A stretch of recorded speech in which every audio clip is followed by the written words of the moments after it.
आज जो हमारे गेस्ट हैं यहाँ पर पीछे बैक स्टेज पर, उनके YouTube चैनल के ऊपर 1,30,00,000 सब्सक्राइबर्स हैं, यानी कि 13 मिलियन सब्सक्राइबर्स हैं। Please give an energetic and warm welcome to the founder of dear sir channel.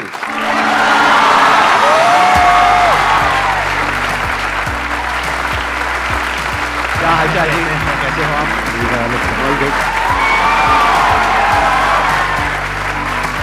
Please have a seat, बैठिए। ये नाम कहां से आया आपके चैनल का, डियर सर, यही क्यों रखा? नाम सर, इस नाम को भी सोचने में 3 दिन लगे थे पूरे, क्योंकि नाम के पीछे कई सारे हमने पॉइंट्स हाईलाइट कर लिए थे कि नाम एक तो बहुत सिंपल हो और जो रिकॉल वैल्यू जनरेट करता हो, और सिलेबल होते हैं, मतलब सिलेबल जैसे कि इंटेलिजेंट वर्ड है तो उसमें 3 सिलेबल है, इंटेलिजेंट, तो इस तरीके से सिलेबल कम हो ताकि बोलने में ज़्यादा दिक्कत ना हो मूव, ठीक है। तो इसलिए ये सब चीज़ें सोची। अब मैथ टीचर की एक वो इमेज है कि सख्त खड़ूस, ठीक है, डंडा लेके आ गो, मारधार शुरू आ गई। तो इस चीज़ को हटा के मैथ टीचर मतलब सर हैं तो वो भी एक प्यारा हो सकता है, तो प्रिय सर, इस तरीके से वो डियर सर कहीं ना कहीं बन के वो निकल के आया। बहुत बढ़िया। मैं पिछले कुछ दिनों से मेंटलिज्म सीख रहा हूं। मेंटलिज्म पता है आप लोगों को क्या होता है? उसमें सामने वाले के माइंड को रीड करना होता है, समझना होता है कि उसके माइंड में क्या चल रहा है। तो मैं आज इनके साथ में कुछ करने की कोशिश करूंगा। I will try to do something, it may or may not work, क्योंकि अभी मैं नया नया सीखा हूं, तो हो सकता है वो काम करे, हो सकता है ना करे। करे तो बहुत बढ़िया है, नहीं करे तो कोई बात नहीं, failure is a part of life.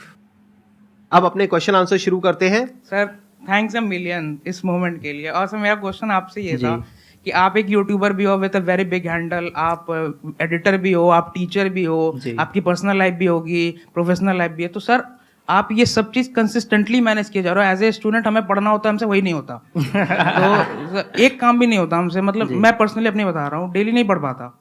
बात सोचता हूँ 10 घंटे पढ़ूंगा, पढ़ता 2 घंटे। किस दिन सोचता हूँ 12 घंटे पढ़ूंगा, कुछ नहीं पढ़ा। प्लानिंग में निकल गई दिन। और सर आप कंसिस्टेंटली किए जा रहे हो उस चीज को, तो सर वो चीज थोड़ा हमें भी बताओ। कंसिस्टेंसी की अगर मैं बात करूं तो ऐसा नहीं है कि सब चीज़ें बिल्कुल प्रॉपर चल रही हैं, चीज़ें आगे पीछे होती रहती है, ठीक है, फैमिली है या फिर पर्सनल लाइफ भी है। अब जैसे कि वीडियो भी आज जानी थी चैनल पे, नहीं जा पाई, एडिटिंग नहीं हो पाई, ठीक है, तो चीज़ें चलती रहती है। बट ये कि करना ज़रूरी है, छोड़ देने से तो बेहतर है कि आप चीज़ें करते रहें। अगर आपने छोड़ ही दिया कि मुझे करना ही नहीं है, फिर तो वो वैसे भी नहीं हो पानी। तो इसीलिए जितनी भी चीज़ें आप लेके चल रहे हैं, अपनी पर्सनल लाइफ है, सोशल लाइफ है, स्टूडेंट वाली लाइफ है, तो चीज़ें आपको थोड़ी थोड़ी रोज़ करनी है। आपको अपने दिन, जो भी आपका पूरा दिन है, उसको पार्ट में डिवाइड करना है कि इतने घंटे मेरे फैमिली के, ये घंटे मेरे काम के, ठीक है, ये घंटे मेरे पढ़ाई के, ये खेलने के। तो उसमें ऊपर नीचे हो जाता है, कभी पढ़ाई ज़्यादा हो जाती है, कभी पढ़ाई बिल्कुल भी नहीं होती, ज़्यादा तो नहीं होती होगी वैसे, ठीक है, नहीं होती। तो वो चीज़ें ऊपर नीचे हो सकती है, बट ये कि आपको रोज़ाना चीज़ें सारी करनी है, ये आप सोच के चलेंगे, ठीक है। मेरा आपसे एक क्वेश्चन है, अभी आप किस में, स्कूल में, कॉलेज में है? सर मैं नीट की प्रिपरेशन करता हूँ। अच्छा, आपने 12th कर ली है? हाँ जी सर। मेरी आदत क्या है, मैं काउंटर क्वेश्चनिंग करता हूँ जब भी कोई क्वेश्चन पूछता है। ये क्वेश्चन बहुत कॉमन है, बहुत अलग अलग गेस्ट से लोगों ने क्वेश्चन पूछा है। तो अब मैं आप लोगों से क्वेश्चन पूछ रहा हूँ कि जब आप ये क्वेश्चन पूछते हो, आपका मतलब क्या है कि भाई आप इतने कंसिस्टेंट कैसे रहते हो, इतना सब कुछ मैनेज करते हो? आपकी भी लाइफ में बहुत कुछ हुआ होगा 12वीं तक, नहीं हुआ क्या? हुआ है। आपकी स्माइल से तो लग रहा है कि कुछ हुई है। हुई है या हुआ है? वही समझ जा। देखो क्या होता है कि लाइफ में सबके बहुत कुछ होता है, फैमिली से रिलेटेड इश्यूज चलते रहते हैं, पर्सनल इश्यूज चलते रहते हैं। ठीक कह रहा हूँ? हाँ सर, सही। रोना तो नहीं आ रहा? नहीं। अच्छा ठीक है। हेल्थ से रिलेटेड इश्यूज चलते रहते हैं। हाँ जी सर। कभी लगता है एकदम सही कि हाँ ये कर देंगे, वो कर देंगे, फिर उसके बाद में अगले दिन कहते हैं छोड़ना बहुत हो गया, 2 दिन का ब्रेक लेते हैं। मेरे साथ भी होता है, मैं बता दूं, कभी कभी सर लगता है कि बहुत कुछ कर लिया, ठीक है, टॉप चैनल्स बना लिए, ठीक है, इतना सब कुछ मतलब सर्विस दे दी। कभी कभी लगता है कि मैंने क्या किया, कुछ भी नहीं किया। तो ये चीज़ें होती रहती है, मोटिवेशन आपका ऊपर नीचे होता रहता है। आप ये क्वेश्चन तो पूछते हो कि कंसिस्टेंट कैसे रहें। इस क्वेश्चन का मतलब क्या है कि आपको ऐसा लग रहा है कि हमारे अंदर कुछ खास है जो आपके अंदर नहीं है, जबकि ऐसा कुछ भी नहीं है। अगर आपने अपनी 12th पास करी है तो इसका मतलब नर्सरी से लेकर के 12th तक आप कंसिस्टेंट थे, तभी तो बाहर निकले, नहीं तो अभी नर्सरी में होते। है कि नहीं? आपने नर्सरी करी, फिर फर्स्ट, फिर सेकंड, थर्ड, कितना लंबा रास्ता था जी। कहीं भी अटक सकते थे।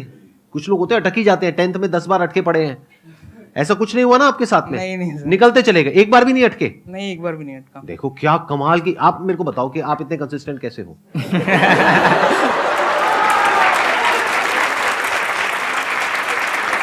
आपकी फैमिली में इतनी प्रॉब्लम्स हुई होगी और हो सकता है दिल का भी कुछ मामला हुआ हो और हेल्थ से भी रिलेटेड इश्यूज हुए होंगे, आपकी लाइफ में पता नहीं क्या क्या चला होगा, फिर भी आप इतने कंसिस्टेंट कैसे हो, एक बार भी फेल नहीं हुए और आगे बढ़ते ही चले गए, 12th भी आपने पास कर ली, अब आप नीट की तैयारी कर रहे हो, एक दिन डॉक्टर भी बन जाओगे, आप इतने कंसिस्टेंट कैसे हो, हमको सिखाओ ना।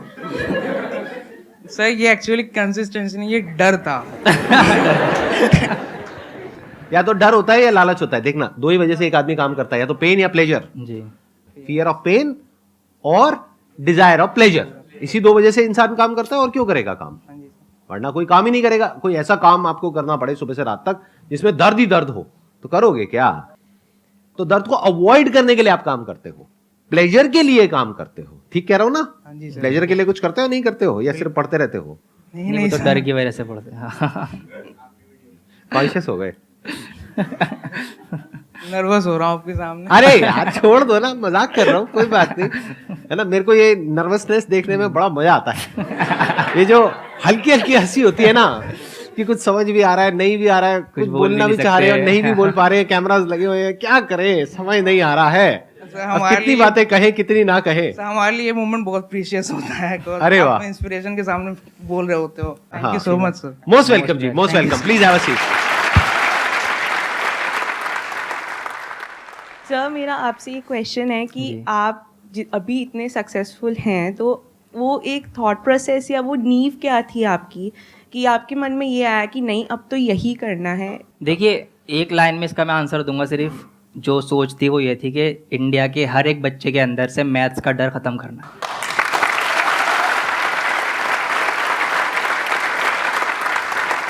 और यहीं से आपको ना अगली जो बात है मेरी वो ये है कि when your why is clear how becomes easy.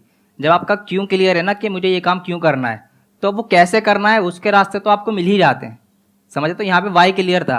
बचपन में हमें भी ये प्रॉब्लम ठीक है फेस करनी पड़ी कि मैथ समझ में नहीं आ रही, ठीक है, तो यही टारगेट है कि मैथ्स का डर खत्म करना है। इसीलिए मैंने ये नारा रख रखा अपना कि कॉन्सेप्ट इज पावर, कि अगर आपका रूट जो है जड़ कॉन्सेप्ट क्लियर है ना तो फिर आपको प्रॉब्लम नहीं होनी। तो वाई आपका अगर क्लियर है कि कोई भी काम आप क्यों कर रहे हो तो वो कैसे करना है, फिर वो रास्ते तो आप खुद ही निकाल लेते हो। Thank you sir, thank you sir.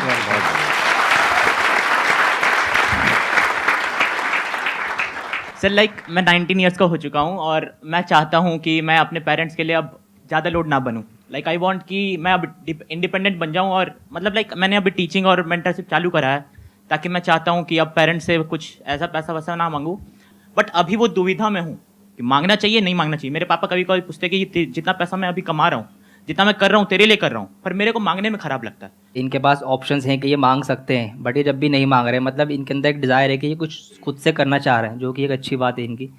बाकी सर आप उनको हक से बोल सकते हो, क्योंकि अभी आप इंडिपेंडेंट नहीं हुए हो कि मुझे पापा ये चाहिए, मुझे वो चाहिए, वो चाहिए। वो मना थोड़ी ना करेंगे, वो दिला देंगे। बट द पॉइंट इज आपके अंदर से आ रहा है कि नहीं, मैं जो करूंगा अपने दम पर करूंगा, और एक दिन ऐसा होगा कि जब मैं उनसे मांगूंगा नहीं बल्कि उनको कुछ गिफ्ट करूंगा, अपने पेरेंट्स को। ऐसे कुछ आपके अंदर थॉट चलता है? Yes sir. तो ये बहुत अच्छी क्वालिटी है boss, this is an excellent quality, this is the quality of somebody जो लाइफ में आगे जाकर के कुछ बहुत बड़ा करने वाला है। क्योंकि ये जो मांगने की आदत है ना, और फ्री में मिल जाने की आदत है, और यूट्यूब पे तो बहुत ही कॉमन है, फ्री बीज चलते हैं, क्या बोलते हैं, गिव अवेज। पर्सनली मुझे ये वर्ड पसंद नहीं है, और आई एम नॉट श्योर जो लोग ये गिव अवेज के पीछे भागते हैं उन लोगों का माइंडसेट क्या होता है। सारा खेल लाइफ में माइंडसेट का है। क्या आपका माइंडसेट क्या है? क्या आपको फ्री में कुछ चाहिए, वो भी किसी अनजान आदमी से? आप कह रहे हो नो सर, बट करते तो कुछ और ही हो आप लोग। जिस भी वीडियो में गिव अवेज होते हैं उस वीडियो पे कितने व्यूज होते हैं, और जिसमें नहीं होते गिव अवेज वहां पे देखो कितने व्यूज होते हैं। वो थोड़ा सा गिव अवे कुछ देते हैं, उसके बाद में बोलते हैं कमेंट कर दो, कर देंगे सर, लाइक कर दो, कर देंगे सर, ये कर दो, कर देंगे सर, आप बस हमको ये मोबाइल दे दो। सर अगर पेरेंट्स की तो बात अलग है, वो तो फ्री में जान भी दे देंगे, बट अगर कोई और अननोन पर्सन, स्ट्रेंजर आपको फ्री में कुछ दे रहा है, इसका मतलब वो कुछ ना कुछ तो आपसे ले रहा है।